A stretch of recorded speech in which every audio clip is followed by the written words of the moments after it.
الله الرحمن الرحيم. اللهم صل وسلم وبارك وزد على سيدنا محمد. اهلا بكم اخواتي. ان شاء الله الفيديو تاع اليوم تدبيره، وان شاء الله كنا محمسين ليها وطلبت مني في التعليقات. ان شاء الله اول حاجه نطلب منكم البنات باش تحمسونا ونكملوا في الفيديوهات. نعتذر اول حاجه على تاخير نزول الفيديوهات لظروف صحيه، والحمد لله كانت بنتي شويه تعبانه وربي يشفاها ان شاء الله، يعني شفاها الحمد لله، ربي يشفي كل مريض. لكن نحاول ننتظم معكم باذن الله، نوعدكم باذن الله ان شاء الله ننتظم معكم الفتره هذه، لان في سلسله من الفيديوهات ان شاء الله راح نبداوها مع بعض. بما ان الشهور الكريمه راهي حلت علينا، رانا في تقريبا نص تاع رجب، وقريب يدخل علينا شعبان ورمضان. اللهم بلغنا رمضان لا فاقدين المفقودين. حابين سلسلات من التنظيمات باش ننظموا يعني وقتنا وميزانيتنا، ونديروا جدول مع بعض، ونديروا افكار نفيدوا بعض بها ان شاء الله باذن الله. اليوم حنتكلموا يعني نظريا، وان شاء الله الايام القادمه تكون عملي قدامكم كيفاش نديروا تجهيزات رمضان، سواء تجهيزات كما نقولوا الماديه من الخزين ومن داك الشيء، وتجهيزات روحانيه كيف نستعدوا احنا نفسيا وروحانيا يعني الشهر الكريم. لان الشهر الكريم الغرض منه ماشي الاكل يا جماعه، انا كنا عم بالنا، لكن للاسف الشديد راه الناس دوك تركز في فيديوهات وداك التجهيزات والتفريزات وكل شيء. عم بالي راح كنا نديروا هذيك التجهيزات لان الغرض منها ماشي بس فقط التوفير، لكن ربح الوقت. وثاني كي يجي رمضان علينا ما نضيعوش وقتنا في المطبخ وفي الكوزينه تاعنا، يعني هذاك التجهيزات المسبقه لرمضان راهي اكيد ليها هدف مليح، راهي في يعني اقتصاد في الوقت وفي التدبير المنزلي. كما قلنا البنات نحاول نتكلم في هذا الموضوع، كيفاش نبداو ننظموا وقتنا ونبداو ندخلوا في تنظيم الوقت والترتيب وبيت الخزين برمضان او من غير رمضان. وثاني كلمه بدات يعني توجد لرمضان، نقول لكم يلا نبداو ان شاء الله. قولوا بسم الله توكلنا على الله، صلوا على الحبيب المصطفى عليه الصلاه والسلام. ما بقاش كثير ان شاء الله، اللهم بلغنا رمضان لا فاقدين المفقودين. حابين ننظموا، حابين يعني الناس اللي عندهم دخل محدود، حتى لو كان الناس اللي عندهم دخل يعني لا باس به، الحياه المنظمه دائما لها مكسب.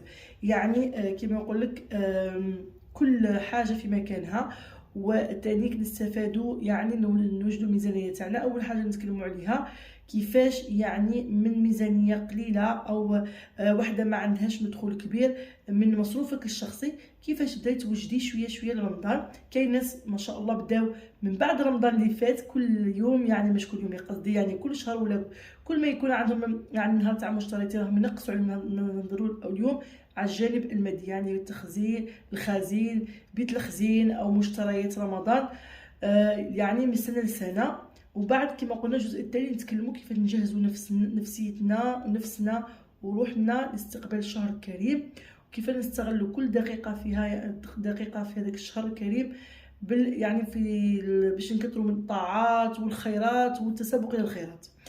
بما ان كل مرأة يعني تنشغل كيفاش يعني تنظم وقتها، وداك الشيء في رمضان هذا العام راه يكون في المدارس، يعني في كل الدول، يعني سواء الدول الإسلامية أو غيرها، يعني تقريبا ما يكونش عندنا عطله.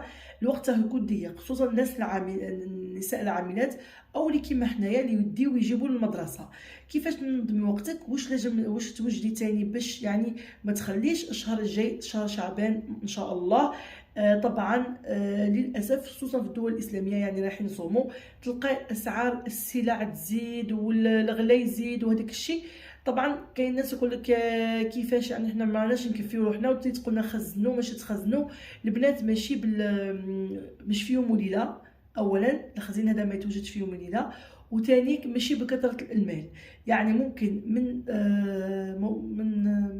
مبلغ تاعك الشهري او التدبير تاعك يعني يخليك طلعي، يعني اذا تنقصي مثلا 20,000 او 10,000 او 50,000 او 60,000 ما تحسيش بهم. وكيفاش ما نحسوش بهم؟ مثال بسيط، تروحي تجيبي مشتريات الشهر هذا تاع اللي جاي تاع تقولي دودو ما كاش الوقت خلاص راه رمضان جا وداك الشيء.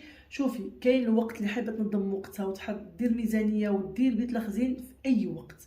حنا نقولوا نبداو ان شاء الله من هذا الشهر، مش معناه خاطرش جاي رمضان فقط نديروا الخزين ونديروا التجهيزات وداك الشيء، نمشيو عليه العام كامل ونبداو في الشهر الكريم. يعني دوك انا مازلنا في نص رجب، يعني ممكن تبداي من الان. كاين ناس يديروا مشتريات 2 مرات في الشهر. اذا راح تجي اي حاجه تجيبيها في الشهر هذا لا تسرقي منها حاجه. كيف نسرقوا منها؟ هذا مثال بسيط، تجيبي كيلو تاع سكر او 2 كيلو كل واحد. طبعا ما نقدروش نديروا ميزانيه بمبلغ محدد، باش نتفاهموا، لانه كل بيت وليه حسب عدد الافراد، حسب الملتزمات، مستلزمات كل واحد واش يسحق. لكن نتكلموا على العموم، ومن العموم كل وحده تشخص لنفسها الميزانيه اللي تخرج عليها. حتجيبي مثلا تسحقي هذا الشهر 2 كيلو تاع سكر، نحي من 2 كيلو تاع سكر ربع كيلو سكر. هذاك نتكلموا على السكر تاع الحلويات ولا داك اللي تسكروا به. المهم حنا هنا في فرنسا نسكروا بالسكر تاع الحجر، يعني لي كاري، ونجيبوا السكر العادي هذاك باش كريستاليزي باش نديروا الكاطو. اذا تجيبي سكر كريستاليزي مثلا، سرقي ربع كيلو، نحي منهم حطوهم في كيس هكذا ورميهم. حطي ديري كرتونه، هاهي نبداو اسيدي بكرتونه رمضان. اللي مازالت ما دارتش الوقت مازال، ما كان حتى حاجه تمنعك تبداي تقتصدي وتبداي توفري من الان. معانا نبداو خطوه خطوه، وان شاء الله تشوفوا عمليا النتيجه باذن الله ان شاء الله، طبعا مع الوقت ومشي الوقت الطويل.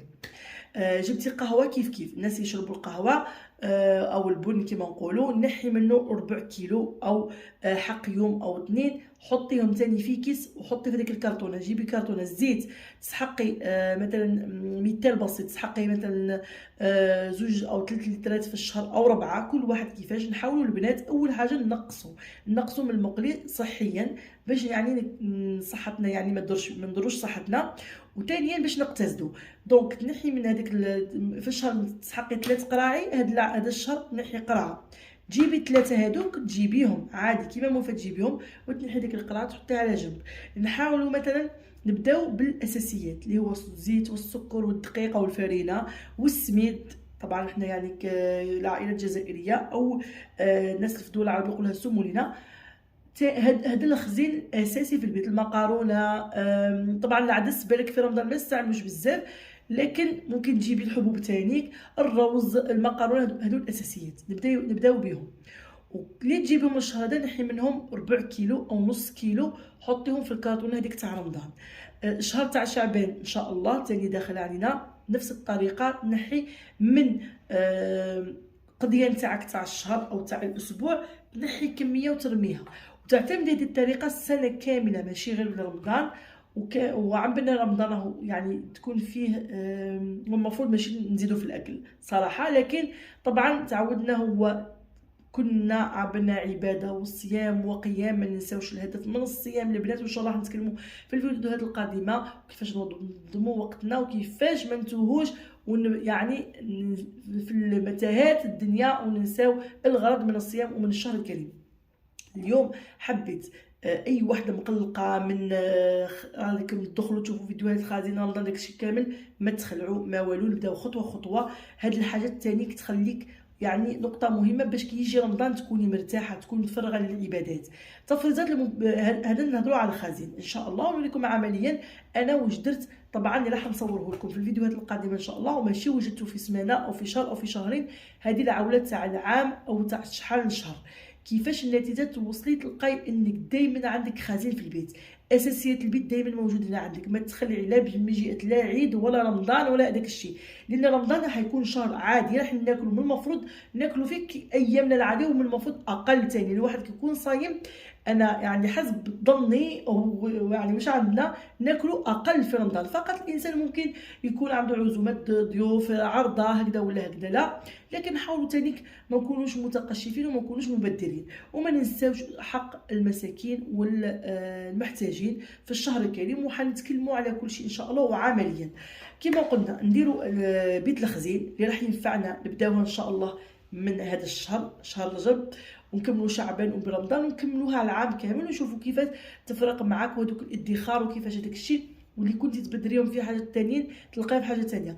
ممكن اللي حايبه ثانيك تخلي دير كيما نقولوا تيغليغ او دير حصاله، عوض تبدا تجيب حاجتك من الان. ممكن تقولي لي خلاص قرب لا والله نفعك، جيبي شوفي هزي من كيما نقولوا مصروفك تاع الاسبوع تاع الشهر، وحط وشوف وحطي واللي تحطيهم في لاتيغليغ او في الحصاله. جيبي حصاله ما تفتحش، لان اذا هذيك الحصاله اللي تقدري تفتحيها راكي امبوسيبل، مستحيل تحافظي على ذاك المبلغ. تحاول تجيبي حصاله مغلقه محكمه الغلق، ما تتحلش غير كي تتعمر، وحطي ثاني مبلغ. وما يمنعش انك تبداي ديري الجزء الاول اللي قلنا عليه تنحي من الخزين تاع الشهر هذا والشهر الجاي وتكملي، وفي نفس الوقت ديري التغليق تاعك او الحصاله تنفع معك بزاف بزاف. الحصاله ممكن الناس يحلوها في رمضان، ممكن الناس يستعملوها في مناسبات، تخليها للعيد تنفعك بزاف بزاف. ونتكلموا ثاني ان شاء الله الاسابيع هذه القادمه كيفاش نوجدوا ملابس العيد، كيفاش يعني باش من الوقت يعني ما يدهمناش، وثاني ما نخليوش لاخر دقيقه، وقت الغلا، وقت الزحمه، وقت يعني نضيعوا وقت العباده ونروحوا نجري ونجيبوا قش تاع العيد ان شاء الله باذن الله. المهم البنات اليوم راح نتكلموا يعني نظريا نبدا نتكلموا على الافكار، راح نتكلموا فيها كيفاش نديروا بيت الخزين، كيفاش نديروا تجهيزات رمضان من بيت الخزين، كيفاش ان شاء الله اللي ما تلحقش هذا العام باذن الله باذن الله باذن الله ان شاء الله تلحق على العوام الجايه ان شاء الله، كيف تنظم وقتها حتى لو كان المراه ما تقدرش، كيف تدي افكار وتطبقيها مع الوقت كما قلنا، ماشي غير فقط لرمضان، لكن نستغلوا الفرصات تاع الشهر الكريم اللي راهو جاي ان شاء الله باذن الله، وكيفاش ثاني نديروا الحصاله وكيفاش نستفادوا من الحصاله هذه لا، وكيفاش ثاني نتكلموا على جزء كرتونه رمضان اللي راح تطلع ان شاء الله. اسف البنات ممكن الفيديو يقطع مني شويه، ما حبيت نطول بزاف عليكم في هذا الفيديو، فقط نتكلموا ان شاء الله اليوم نظريا، وان شاء الله الفيديو اللي غد او اللي بعده ننزلوا كيفاش واش وجدت من الخزين تاع رمضان وكيف وجدته واش الافكار اللي نديو هذاك الفيديو، باش يعني من هنا ورايح نبداو ننظموا وقتنا وميزانيتنا وما نحسوا لا بلا لا بوالو، وما نخليوش يعني كاين حاجات نجيبوها قبل الوقت، ما نستناش حتى تغلى وتبدا الزحمه وتبدا غلاء الاسعار للاسف الشديد. المفروض هو شهر رحمه لكن للاسف كل شيء يزيد يغلى فيه، وما ننساوش حق المساكين كما قلنا والمغبونين والصدقات، واكثروا من الدعاء واكثروا من الصدقات واكثروا من الصيام في شهر شعبان ان شاء الله الداخل، نحكيو ان شاء الله على احكام وان شاء الله كل يعني افكار بسيطه والفوائد من شهر شعبان، كيف نستعدوا من شهر شعبان وثاني من رجب وشعبان خصوصا باش ندخلوا في رمضان وحنا كنا حماس وطاقه ايجابيه باذن الله. ما تخموش اللي مازالت ما وجدتش خزين تاع رمضان نقول لكم ما تخلعوش، غير بلا لهفه بنظام باللي كتب ربي بالبركه ان شاء الله كلشي يتوجد.